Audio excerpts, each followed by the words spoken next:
Today we're going to talk about the beginning of the Civil War, Chapter 16, Section 1. Civil War gets kicked off in Fort Sumter in Charleston, South Carolina. Lincoln is trying to send a resupply ship to resupply Fort Sumter because they're running low on supplies, and the South sees this as an invasion, and they fire the first shots of the Civil War against the North. A little background for you. The border states are Delaware, Kentucky, Missouri, and Maryland.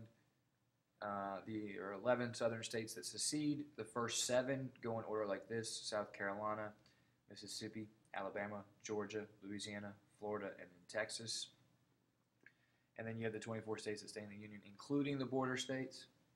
And you should get this from your map that we did the other day. This is a map that shows you which one was the Union, which one was the Confederacy. And now you know why we colored the North blue, because their color was blue. They're led by Abraham Lincoln. Capital is in Washington, D.C., and their nickname is the Yankees or the Union. The South, you know why we colored them gray, because their color is gray. They're led by Jefferson Davis.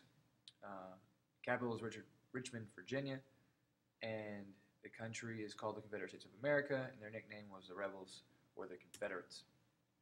South strengths: we're defending the homeland, and it gave reasons for Southerners to fight, and they were better trained soldiers and officers than the North had. Defending their homeland gave them an extreme amount of an advantage in the fact that all they had to do to win the war was to keep the North from coming into the South and destroying the South.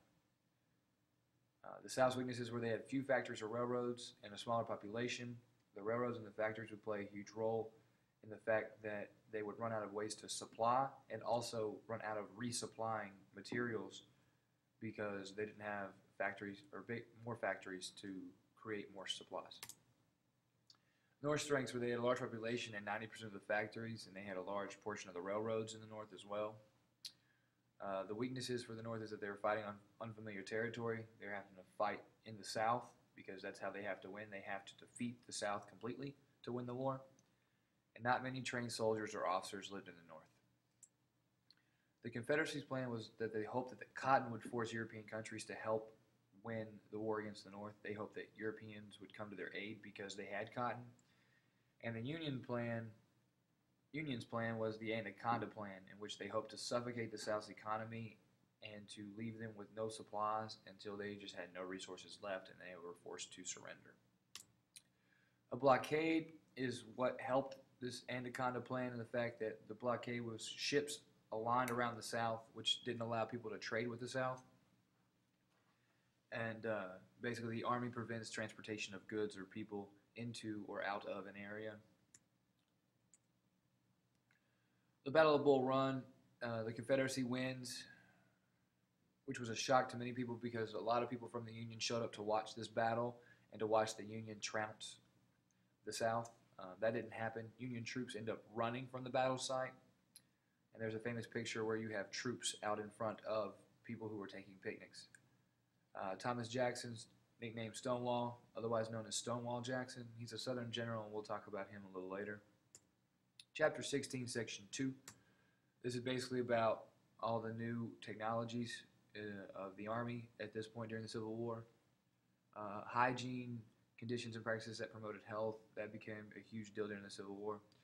And then you had the rifle, which is a gun with a grooved barrel that causes a bullet to spin.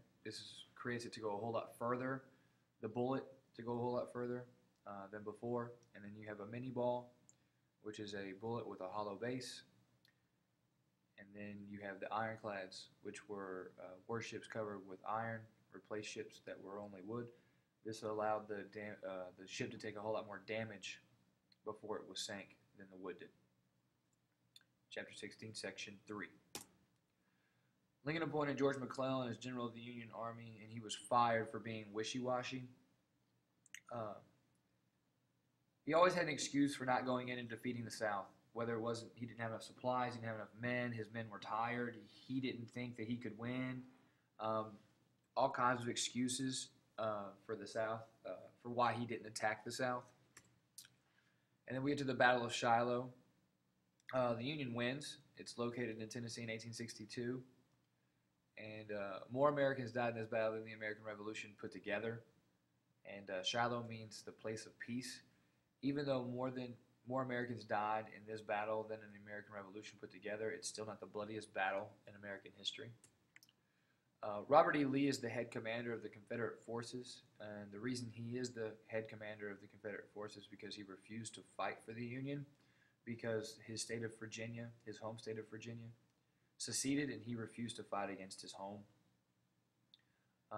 But he was asked by Lincoln to lead the Northern troops, which he refused that job. A cavalry is soldiers on horseback. The 7 days battle is the South forces Union to retreat. And then the Battle of Antietam, the Union wins. This is the bloodiest battle in American history.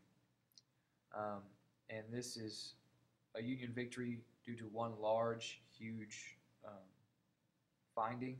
And the fact that they find Robert E. Lee's battle plans, which Confederate officers lose. The Union attacks Lee and forces Lee to retreat.